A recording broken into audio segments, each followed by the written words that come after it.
কোন সুস্থ মানুষ চেষ্টা করে কাছে যদি 2-3 লাখ টাকা থাকে সসম্মানে আরবে যাবে, কোন জায়গায় বাধা হবে না, সব জায়গায় সম্মানের সঙ্গে যাবে। এখান থেকে আরবে যাওয়ার জন্য যদি আপনার কিছু পুঁজি লাগে, পুঁজি না থাকলে রাস্তায় যদি মার খেতে হয়, ও কলিজার টুকরারা, আপনি কবর থেকে হাসরে যাবেন, হাসর থেকে মিজানে যাবেন, মিজান থেকে পুলসরাতে যাবেন, সেখান থেকে 30,000 বছরের রাস্তা আপনি সফর করবেন, পাড়ি দেবেন। আপনি কি করে ভাবছেন বিনা পুঁজিতে চলে যাবেন? পুঁজি যদি না থাকে কবরে যাওয়ার আগে প্রথম লটে মার হবে। তার মানে ফেরেশতারা যখন জান কবজা করতে আসবে দেখছে পুঁজি নেই, ওখানে দাঁত থবনা গুঁড়ো হয়ে যাবে, ওখানে সাপ পেটা হবে। ফের কবরে গেল, ফেরেশতারা দেখছে পুঁজি নেই, ওখানে দাঁত থবনা গুঁড়ো হয়ে যাবে, ওখানে মুকুর মারা চালু হয়ে যাবে, মাটি চাপ দেবে, পুঁজি নেই। হাসরের মাঠে উঠলো, পুঁজি নেই, ওখানে সূর্য মাতার ঘি টকবক করে ফুটবে, নাক দিয়ে মগজ গুলো পড়বে, ওখানে মা শুরু পুঁজি নেই, পুলিশের পারে গেছে, পুঁজি নেই, ওখানে পুলসিরাতের পার হতে পারবে না, পুল পার হতে পারবে না, পুঁজি নেই, সেখানে জাহান্নামের আগুনে জ্বলবে। আর মাল যদি থাকে ভুটিয়ারি থেকে এয়ারপোর্ট থেকে বিদ্যুৎ গতিতে আল্লাহর কাবায় পৌঁছে যাবে। আর তোমার মাল যদি না থাকে ভুটিয়ারি থেকে টোটো উঠে মাকাল তোলা থেকে স্টেশন গেলে মাল দে। আল্লাহর কসম, মাল যদি থাকে সম্মানের সঙ্গে মদিনায় যাবেন। আর আপনার ঈমান যদি থাকে সম্মানের সঙ্গে ফেরেশতারা নিতে আসবে, জান্নাতি ফুলদানি নিয়ে, জান্নাতি সুগন্ধি নিয়ে, জান্নাতের ছবি নিয়ে। কবরে যখন দেওয়া হলো জান্নাতের দরজা খুলে দেওয়া হবে, হাসরে বিচার হবে, আরশের তলা জায়গা দেওয়া হবে, মিজানের পাল্লা ভারী হবে, কাউসারে পানি পান করবে। আমার আল্লাহ 30,000 বছর রাস্তা বিদ্যুৎ গতিতে পার করে দিয়ে আল্লাহর জান্নাতে পৌঁছে দেবে। মাল যদি থাকে 2 মাস 2.5 মাসের রাস্তা নৌ হয়ে যাবে মক্কায়। আর প্লেনে যদি টাকা থাকে 6 ঘন্টায় মদিনায় পৌঁছে যাবে। রেডি হন, মৃত্যু খুব কাছাকাছি, রেডি হন। আল্লাহর কসম, কোরআনে লেখা নাই, হাদিসে লেখা নাই, পৃথিবীর কোনো কিতাবে লেখা নাই মানুষ কবে মরে যাবে। ও যুবক, এইবারে সিনেমা দেখে যেতে যেতে রাস্তায় অ্যাক্সিডেন্টে মারা গেল, জলসা শুনে যেতে যেতে রাস্তায় অ্যাক্সিডেন্ট মারা গেল, কলকাতা থেকে আসতে আসতে রাস্তায় অ্যাক্সিডেন্ট মারা গেল, ট্রেনে যেতে যেতে স্লিপ খেয়ে পড়ে মারা গেল। কোরআনে লেখা নাই, কিতাবে লেখা নাই, হাদিসে লেখা নাই, কোনো মাওলানা লিখতে পারেনি, কোনো পিশাব লিখতে পারেনি, কোনো আলেম লিখতে পারে না মানুষ কবে মারা যাবে। শুধু আল্লাহর কোরআনে বলাতে যাবে, কবে যাবে বলা নাই। তাই দুটো পায়ে ধরে বলছি, এখন রহমতের দরজা খোলা আছে, আমাদের গুনাহগুলো আল্লাহ সিসিতে ধরা আছে। আল্লাহ যখন ডাকবে রে ভাই, আমরা সবাই আল্লাহর বাড়ি যাই, আল্লাহর বাড়ি গিয়ে আল্লাহর কাছে ক্ষমা চাই, তওবা করি আর জীবনে করব না বলে এখনো আমার আল্লাহ রহমতের দরজা খোলা। আল্লাহর রহমতের দরজা খোলা না বন্ধ? একটু কথা বলেন। খোলা আছে তো? তাহলে আমরা সবাই 5 ওয়াক্ত নামাজ মসজিদে গিয়ে পড়ে আর যদি আল্লাহর কাছে জোরে জোরে বলি যে আল্লাহ, এই ঘুঁটিয়ারির দোকানটা ছিনতাই আমি করেছিলাম, ওদিনে ট্রেনের ভিতরে গন্ডগোলটা আমি বাদিয়েছিলাম, ক্ষমা করে দেন। আব্দুর রহিমের পুকুরে মাছ 4 কেজি ওজনের কাতলা মাছ আমি ধরেছিলাম, ক্ষমা করে দেন। হায় হায় হায় হায় হায়, আমার আল্লাহ ওই রকম আল্লাহ না। আল্লাহ জোরে না বললে শুনতে পায় না।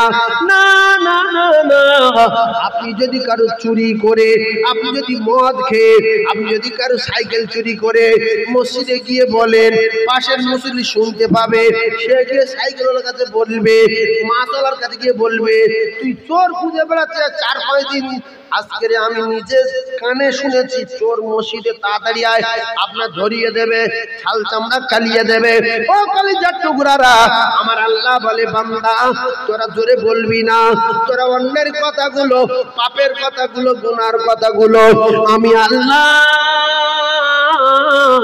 আমার বাড়ি যাবি, নামাজ আদায় করবি, আর আস্তে আস্তে করে বলবি আমি আল্লাহ না বলা কথা বুঝতে পারি, আল্লাহু আলিমুম বিযাতিস সুদূর, না বলা কথা বুঝতে পারেন যিনি, তিনি হলেন আমার আল্লাহ। একবার জোরে বলুন সুবহানাল্লাহ। তাহলে আল্লাহ কত দয়ার আল্লাহ দেখেন, আল্লাহ কত সুন্দর দেখেন, আল্লাহ কত মহান দেখেন। আল্লাহর কাছে গিয়ে জোরে বলতে হবে না, বিড়বিড় করে বললে যদি পাশের লোক ঠোঁটের ভাষায় বুঝতে পারে তাও বলার দরকার নাই। ভিতরে ভিতরে যদি পাক খাওয়াই সে কথাটাও আমার আল্লাহ বুঝতে পারে, তিনি তো সামিউম বাসীর। ও কলিজার টুকরারা, অন্যায় কোথায় গিয়ে করবেন, গুনাহ কোথায় গিয়ে করবেন? কিছু কিছু মানুষ আছে বলে কেউ নাই, কেউ নাই, কেউ নাই, তুমি আর আমি দুজনা। এটা বড় অন্যায় কথা। ও ভাবি, কেউ নাই, কেউ নাই, কেউ নাই, না না না না না, আমার আল্লাহ আপনার কাছে আছে। আপনি যদি কোরআন মানেন, আপনি যদি কোরআন বিশ্বাস করেন, এ কথা মাথায় রাখতে হবে। আল্লাহ পাক আপনার ঘাড়ের মোটা শির আছে আরো নিকটে, ওয়ানাহানু আকরাবু ইলাইহি মিন হাবিলিল ওয়ারিদ। আল্লাহ পাক, আমার আল্লাহ পাক প্রত্যেকটা মানুষের ঘাড়ের যে মোটা শির আছে তার চেয়ে আরো নিকটে আমার আল্লাহ রয়েছে। ধরে বলুন সুবহানাল্লাহ। তাহলে এক কথায় অন্যায় করে আল্লাহর চোখে ফাঁকি দিতে পারবো? কথা বলেন যারা ওয়াজ শুনছেন, আমি প্রথম থেকে এই পর্যন্ত এক চুল পরিমাণ নড়িনি যে অন্যায় করে আল্লাহর কাছে ফাঁকি দেওয়া যাবে না। ভালো করে ঠান্ডা মাথায় বুঝবেন, আমি আপনাদেরকে বোঝাতে চাচ্ছি। তাহলে আমরা যা করেছি আল্লাহর চোখে ধরা আছে, সিসি ক্যামেরায় ধরা আছে, ফেরেশতাদের খাতায় লেখা আছে। ফাঁকি দিতে পারবো না যেহেতু সত্যটা স্বীকার করার দরকার আছে না নাই? এক কথা বলেন। তাহলে আমরা সত্য স্বীকার করবো ইনশাআল্লাহ। এই যা করেছি অন্যায় সবার মনে আছে না নাই? বিয়ে করে শ্বশুর বাড়ি গিয়ে বাসর কোন জায়গায় হয়েছিল? পাকা ঘরে না তখন টালির বাড়ি ছিল না মাটির দেয়াল ছিল? প্রত্যেকের মনে আছে, আছে না নাই?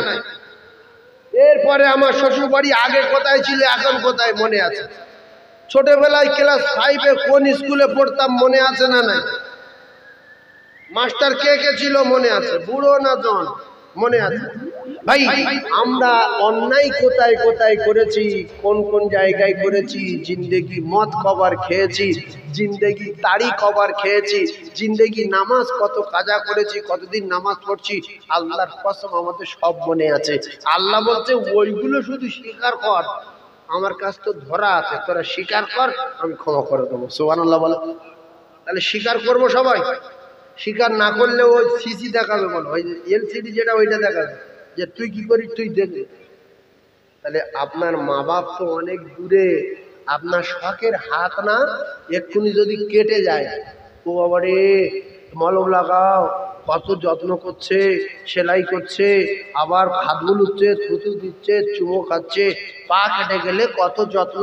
আল্লাহর কসম আপনার হাত পা আপনার হবে না, হবে না, হবে না, হাত পা হবে না।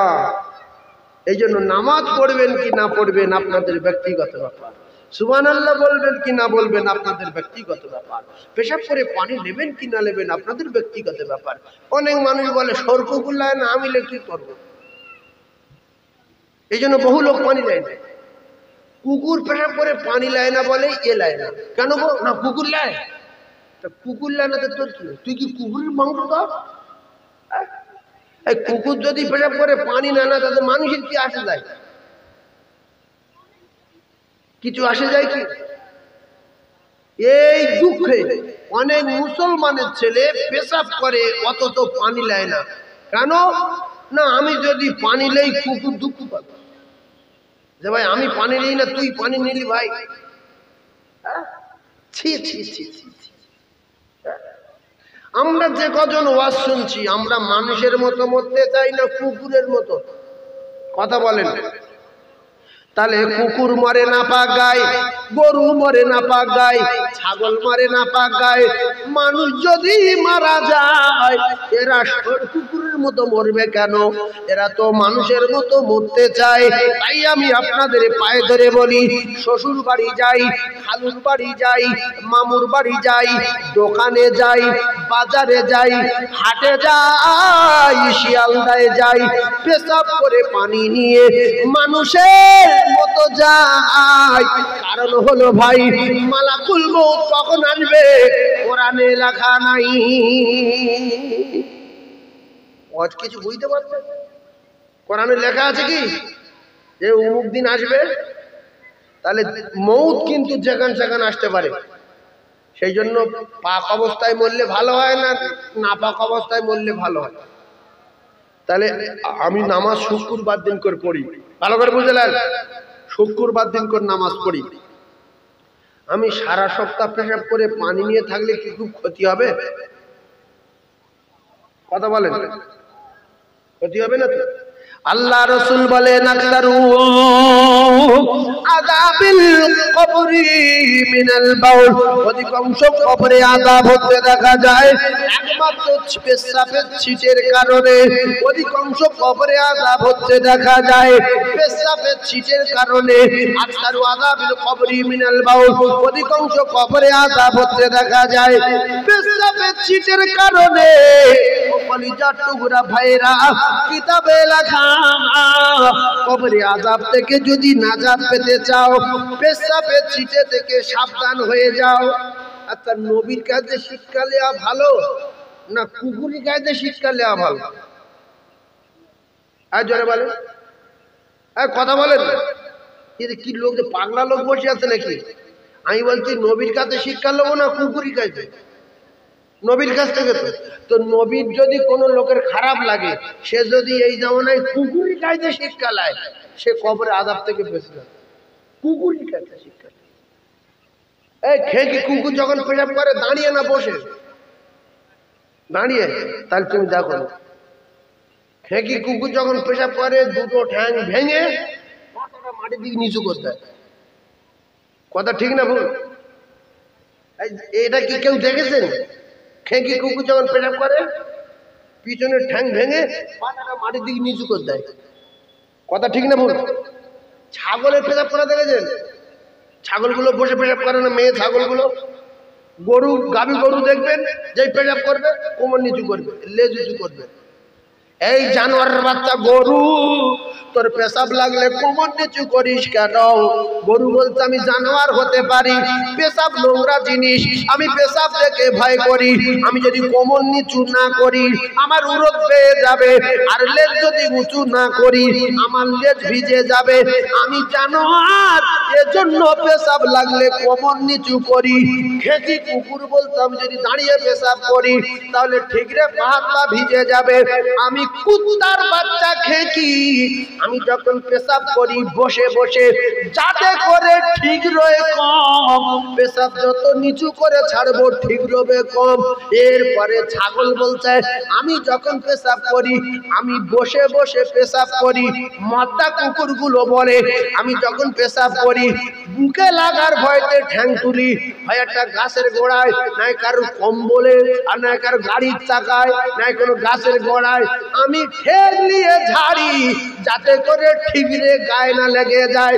এই মুসলমান, আমরা তো সর কুকুরের চেয়ে ভালো, আমাদের পেশাব লাগলে কোমর নিচু হবে না কেন বলো? আল্লাহ রাসূল বলেন, আকসারু আযাবিল কবরি মিনাল বাউল, অধিকাংশ কবরে আযাব হতে দেখা যায় একমাত্র পেশাবের ছিটের কারণে। তোমরা যদি কবরের আযাব থেকে নাজাত পেতে চাও, পেশাবের ছিটে থেকে সাবধান হয়ে যাও। কিছু কিছু মুসলমান আছে দাঁড়িয়ে পেশাব করে, আছে না নাই? কথা বলে জোয়ান ছেলে, এদের জিজ্ঞেস করো, বলে 8 পাস, 8 পাসটা এত জ্ঞান দাঁড়িয়ে। আমি মাধ্যমিক পাস, 10 বছর লেখাপড়া শিখে দাঁড়িয়ে পেশাব করছে মুসলমান ঘরে জন্ম নিয়ে। তুমি কি চাও না বাবু যে আমার মৃত্যুটা মানুষের মতো হোক? আমি নামাজ শুক্রবার পড়ি, ঠিক আছে, আস্তে আস্তে 5 ওয়াক্ত আল্লাহ তোমার পড়ার তৌফিক দিক, তোমার জন্য দোয়া করি। তুমি একটু 5 ওয়াক্ত নামাজ না পড়তে পারো, অন্তত পেশাব করে পানি নিয়ে পাক অবস্থায় চলাফেরা করো। হঠাৎ করে রাস্তায় মাকাল তলায় ঢালাই রাস্তায় জানাজা হচ্ছে, তুমি বাপের বেটা বাইক নিয়ে আসছিলেন, হঠাৎ করে জানাজার 1 মিনিট বাকি আছে, বন্ধু বান্ধব গুলো বলছে তাড়াতাড়ি করে নেমে জানাজায় শরীক হয়ে যা, টুপির দরকার নেই, টুপি না থাকলে হবে, চলে আয় চলে আয়। ও বলছে তোরা পড়ে নে, আমার অসুবিধা আছে। বলছে তাড়াতাড়ি আয়, বলছে আমার অসুবিধা আছে, শরীর খারাপ, কাপড় খারাপ। না না না না না, ও পেশাব করে পানি লাইনি, ওর অভ্যাস খারাপ, ও মানুষের মতো পাক নাই, কুকুরের মতো নাপাক আছে, গরুর মতো নাপাক আছে, ছাগলের মতো নাপাক আছে। মানুষ তো কুকুর ছাগলের চেয়ে ভালো। আল্লাহ পাক জানান লাকাদ খালাকনাল ইনসানা ফি আহসানি তাকওয়িম। পৃথিবীর জমিনে যত মানুষ সৃষ্টি করেছে, যত মখলুক সৃষ্টি করেছে, যা কিছু সৃষ্টি হয়েছে সব সুন্দর বটে, কিন্তু আমার আল্লাহ পাক মানুষকে শুধু সুন্দর না, সুন্দরের চেয়ে অতি সুন্দর করে আল্লাহ কোরআনে ঘোষণা দিয়ে বলেন কুনতুম খায়রা উম্মাতিন উখরিজাত লিন-নাস। আমি আল্লাহ পাক আমার দোস্তর উম্মতকে, আখির জামানার উম্মতকে আমি দামি করে, বেহতরিন করে, সুন্দর করে, উৎকৃষ্ট করে আমি আল্লাহ সৃষ্টি করেছি। তাহলে 1 নাম্বার পৃথিবীর 1 নাম্বার মানুষ আমরা, পৃথিবীর 1 নাম্বার সৃষ্টি আমরা, পৃথিবীর 1 নাম্বার সুন্দর আমরা। আমরা কেন পেশাব করে পানি না নিয়ে আর কুকুরের মতো চলবো?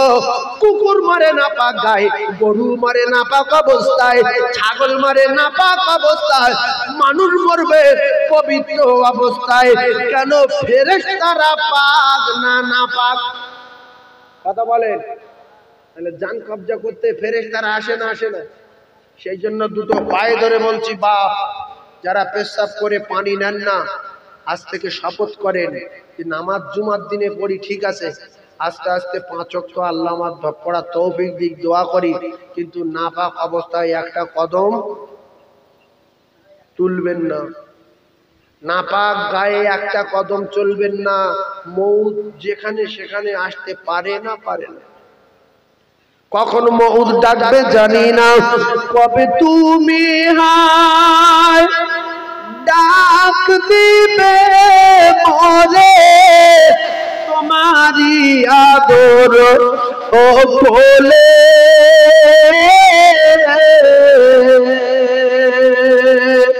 তোমারি বাখেতে ঘুমায়ে পড়িব, বিশ্বের মায়া ভুলে।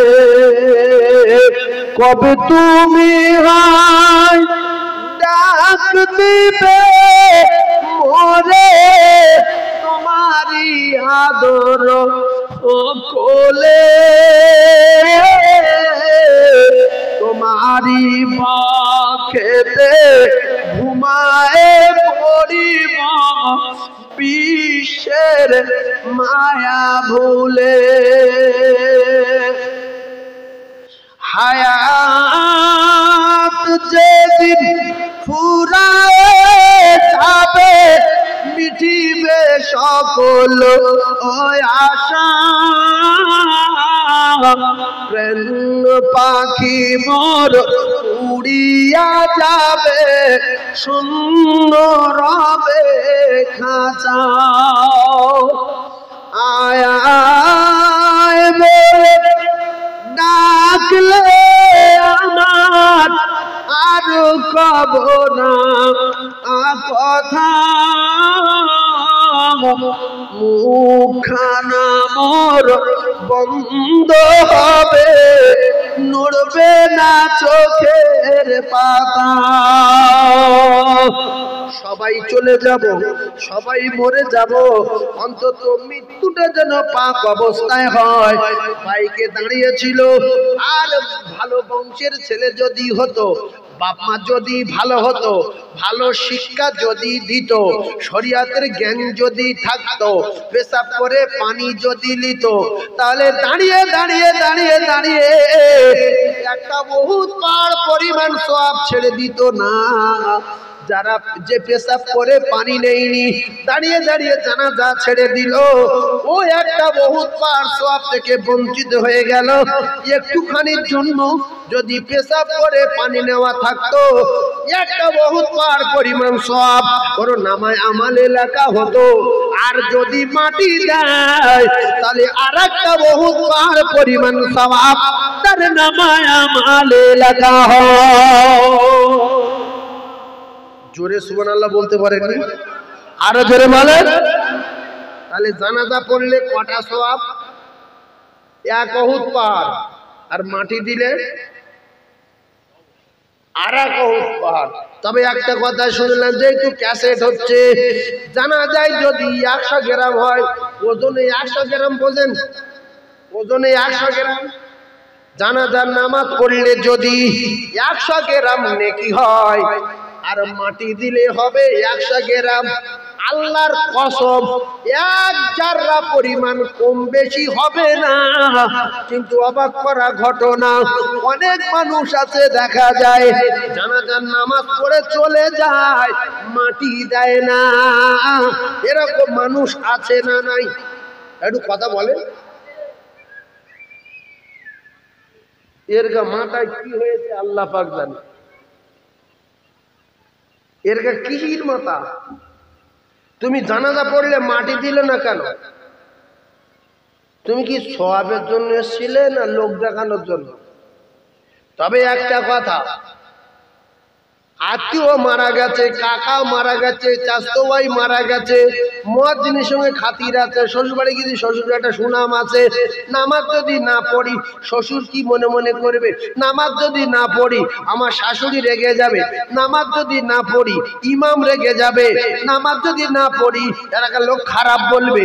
আল্লাহর কসম, নামাজ হবে না, হবে না, হবে না। ওই নামাজ আল্লাহর দরবারে যাবে না। নামাজ যার জন্য পড়বে আল্লাহ পাক কিয়ামতের দিন বলবে, তুই তো আমার জন্য নামাজ পড়িসনি, তোর শ্বশুরের জন্য পড়েছিলিস, তোর শ্বশুরের কাছে বদলালে। অনেক জামাই আছে শ্বশুর বাড়ি গিয়ে নামাজটা পড়ে আসে, নাহলে শ্বশুর কি মনে মনে করবে যে জামাই নামাজ পড়ে না। এরা মাসে না নাই? তাহলে আল্লাহ বলবে, তোর অন্তরের খবর তো আমি জানি, তোর বদলা তো সৌর দেবে। যা, তোর সৌরের কথা সেই জন্য নামাজ পড়বো কার খুশি করার জন্য? একটু কথা বলেন। কারোর খুশি করার জন্য যাবেন না। আল্লাহর কসম আপনার নামাজ হবে না। নামাজ পড়বে একমাত্র আল্লাহকে খুশি করার জন্য। আর যারা জানাজা পড়ে মাটি দেয় না, এরা যদি অরিজিনাল জ্ঞানী মানুষ হতো, ব্রেন বুদ্ধি ভালো থাকতো, অরিজিনাল যদি নেকির জন্য আসতো, তাহলে আল্লাহর কসম জানাজা পড়লে যদি 100 গ্রাম সওয়াব পাওয়া যায়, মাটি দিলে 75 গ্রাম না, মাটি দিলে 100। জানাজায় 1 উহুদ পাহাড়, মাটি দিলে আর 1 উহুদ পাহাড়। এক জাররা পরিমাণ কম বেশি হবে না। ওগো শেষ জামানার নবী, তোমায় ভুলতে পারি না, ও তোমার ইশক দিবানাবো আমি, ইশক দিবানাবো তোমার, ইশক দিবানাবো আমি, ইশক দিবানাবো। বলুন সুবহানাল্লাহ। আরো জোরে বলে। এই আমরা নবীর বেশি ভালোবাসি না ছেলে? এটা নবীর যদি বেশি ভালোবাসেন ছেলের চেয়ে, মেয়ের চেয়ে, এমনকি আপনার ব্যবসা, আপনার দোকান, আপনার চাকরি, আপনার সমস্ত পৃথিবীর যত মহব্বতের বস্তু আছে, সবচেয়ে বেশি যদি রাসূলুল্লাহকে ভালোবাসতে না পারি, কমপ্লিট মোমেন বলে দাবি করা যাবে না।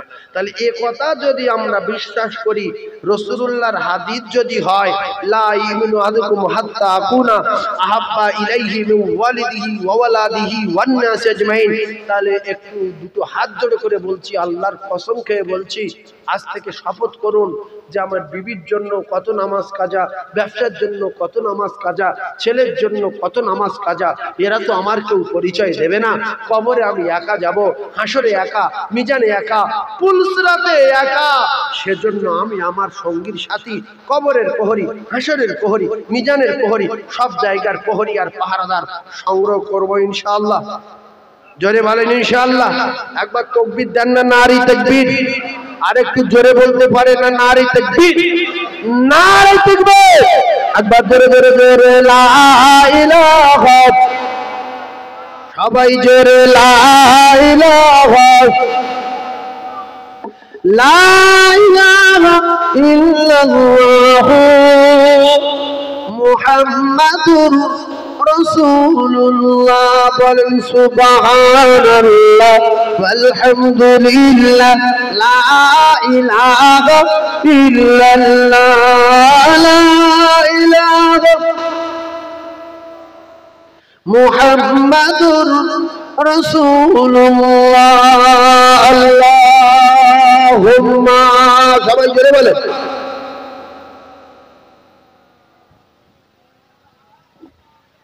وعلى آل سيدنا مولانا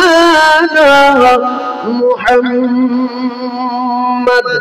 সাল্লাল্লাহু আলাইহি ওয়াসাল্লাম। তাহলে রাস্তায় যদি মারা যায় পাক অবস্থায় মৃত্যু হলো, আর যদি কোনো জায়গায় জানাজা হয়, জানাজায় শরীক হয়ে গেলাম, দুটো বহুত পাহাড় পরিমাণ সওয়াব পেয়ে গেলাম। তাহলে পাক অবস্থায় চলবো ইনশাআল্লাহ। এ বাবু, কথা বুঝতে পেরেছেন? নামাজ শুক্রবার পড়ি, পাক অবস্থায় চলি। রাস্তায় যদি জানাজা হয়, জানাজায় শরীক হলাম, দুটো বহুত পাহাড় সওয়াব পেয়ে গেলাম। যদি রাস্তায় মারা গেলাম তো পাক অবস্থায় মারা গেলাম। তাহলে নাপাক অবস্থায় আজ থেকে আর চলবো না, নাপাক অবস্থা আজ থেকে আর চলবো না। আল্লাহ পাক যেন আমাদের পবিত্র অবস্থায়, পাক অবস্থায় চলবার মতো তৌফিক দেন। সকলে বলেন আমিন। আরো জোরে বলেন আমিন। হে রাসূল তোমায় ভালোবাসি, অন্তরে শুধুই মুখে না, জান্নাতের আশায় নয় হে রাসূল, জাহান্নাম কেউ ডরি না। হে রাসূল তোমায় ভালোবাসি, অন্তরে শুধুই মুখে না, জান্নাতের আশায় নয় হে রাসূল, জাহান্নাম কেউ ডরি না। জোরে বলুন সুবহানাল্লাহ। আরো জোরে বলেন না সুবহানাল্লাহ। নারে তাকবীর। আর একটা কথা বলে দেই, যতটুকু অন্যায় করব ততটুকু আমরা শাস্তি পাব, যতটুকু পাপ নেকি করব ততটুকু বদলা পাব। এই তো ওয়াজ শুরু। এবারে একটা কথা, ভাই নবী কারোর বাড়ি গেলে সালাম দিতেন না দিতেন না? এই কথা বলেন। নবী বোঝেন, নবী বোঝেন তো? তার নবী যদি কারোর বাড়ি গেলে সালাম দিতেন, এটা যদি আমরা জানা থাকে, রসুলের হাদিস যদি হয় আসসালামু ক্বাবলাল কালাম, রাসূলুল্লাহ যদি বলে থাকেন, তাহলে আমরা যখন শ্বশুর বাড়ি যাই, বোনার বাড়ি যাই, মামুর বাড়ি যাই, খালুর বাড়ি যাই, ঢোকার সঙ্গে সঙ্গে সালাম দেই কি দেই না? কারণ এ লোকের জ্ঞানগম্যি যদি ভালো থাকতো, নবীকে যদি বিশ্বাস করতো, তো কারুর বাড়ি ঢোকার আগে, শ্বশুর বাড়ি হোক আর শালির বাড়ি হোক আর ভাইরামার বাড়ি হোক, ভাই রাসূলুল্লাহর নীতি পৃথিবীর ক নাম্বার? কথা বলেন। রাসূলুল্লাহ পৃথিবীর ক নাম্বার শিক্ষক? 1 নাম্বার। ইন্নামা বুইস্তু মুআল্লিমান, আল্লাহ তার দোস্তকে পৃথিবীর 1 নাম্বার শিক্ষক হিসেবে পাঠিয়েছেন। ভাই আমি যখন একটা লোকের বাড়ি যাচ্ছি বা আমার শ্বশুর বাড়ি যাচ্ছি, আমি যদি জামাই বলে ঘ্যাম দেখিয়ে সোজা গিয়ে ঢুকি, আমার শাশুড়ি বারান্দায় শুয়েছিল। এই করছে শিখেলে, জীবনে শিখেলে। আমার শাশুড়ি বারান্দায় শুয়েছিল, মাথায় কাপড় নেই, দাপনায় কাপড় নেই। ওদিকে আমার শালার স্ত্রী শুয়ে আছে, তার মাথায় কাপড় নেই, নিজের বাড়িতে খাটে শুয়ে আছে। এখন আপনি গিয়ে দাবায় উঠে কেন এত বব্বর কেন? তুমি প্রথমে উঠোনে দাঁড়িয়ে, বারান্দায় দাঁড়িয়ে সালাম দাও, আসসালামু আলাইকুম। বাড়িওয়ালারা সালামের উত্তর দিল না দিল, একটা আওয়াজ পৌঁছে গেল, আপনার শাশুড়ি সাবধান, আপনার শালার স্ত্রী সাবধান, আপনার শালি সাবধান হয়ে গেল। এরপরে আপনি যখন আপনার মেয়ের বাড়ি যাচ্ছেন, বেই বলে ঘ্যাম দেখাবেন না। আমি আমার মেয়ের